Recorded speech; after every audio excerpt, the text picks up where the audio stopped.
What happens if you stop masturbating? American actress and singer Pearl Bailey once said, "The sweetest joy, the wildest woe, is love."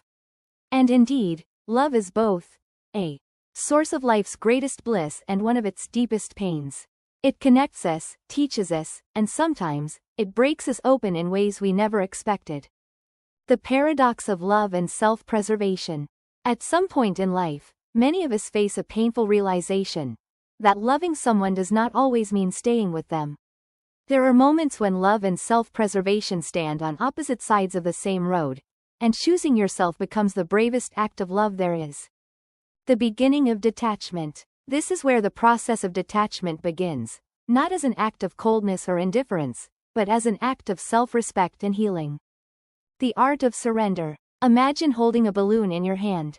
You grip it tightly, afraid that if you let go, you'll lose it forever. But the tighter you hold, the more it strains against your fingers, begging for release. That balloon represents your attachment, your hope that things could go back to how they were. Detachment begins with surrender, the quiet acknowledgement that holding on is no longer serving your growth. It's not weakness, it's wisdom. Surrendering doesn't mean you stop caring. It means you stop forcing. You accept reality as it is, not as you wish it to be. This acceptance opens the door to peace, a peace that cannot exist while you're still wrestling with, what if? In psychology, this process mirrors the acceptance stage of grief. When we stop fighting the loss and allow it to simply be, we reclaim our emotional energy, the very fuel we need to move forward. Feeling and processing your emotions. Before true detachment happens, the emotional storm comes. You may feel guilt, confusion, sadness, anger, or even relief, sometimes all in the same day. These feelings are not signs of weakness, they are evidence of depth. The human heart does not heal by avoidance but by acknowledgement. Bottling up pain is like trying to hold your breath underwater. It only works for so long before you're forced to surface gasping. To process your emotions, give them a voice. Write in a journal, meditate, talk to a friend, or seek therapy. Each act of expression brings you closer to emotional clarity. Psychologically, this is how your nervous system resets, by integrating emotional experiences instead of suppressing them. Healing doesn't mean forgetting someone, it means remembering them without the pain. Establishing boundaries. Detachment is not just emotional, it's behavioral. Boundaries are the physical and psychological fences that protect your well-being while your heart recovers. It may mean unfollowing someone on social media, limiting contact, or creating space to rebuild your sense of identity. Healthy boundaries communicate one vital truth: my peace is my responsibility. When you stop chasing closure or seeking validation from the person you're trying to detach from, you reclaim your power. You stop defining your emotional stability by their actions or presence.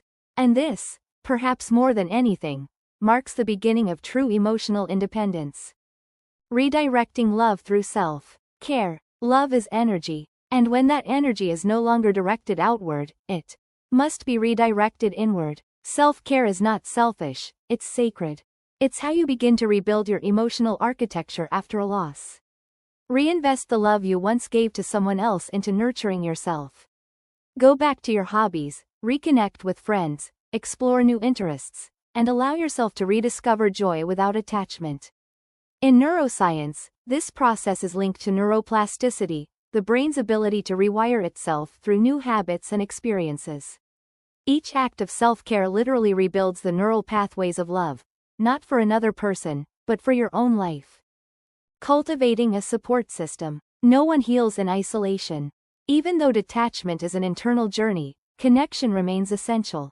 Surround yourself with people who can listen, empathize, and remind you that you're not alone. Whether it's family, close friends, or a community of like-minded souls, their presence creates emotional safety, a foundation upon which you can rebuild yourself. The poet Maya Angelou once wrote, "We delight in the beauty of the butterfly, but rarely admit the changes it has gone through to achieve that beauty."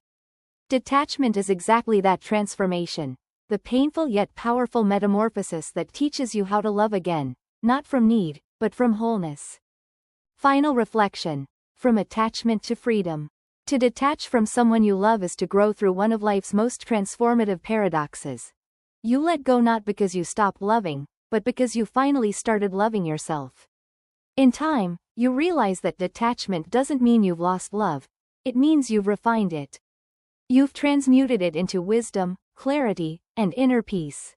And once you reach that stage, love no longer hurts, it heals. So, if you're standing at that crossroads today, remember this.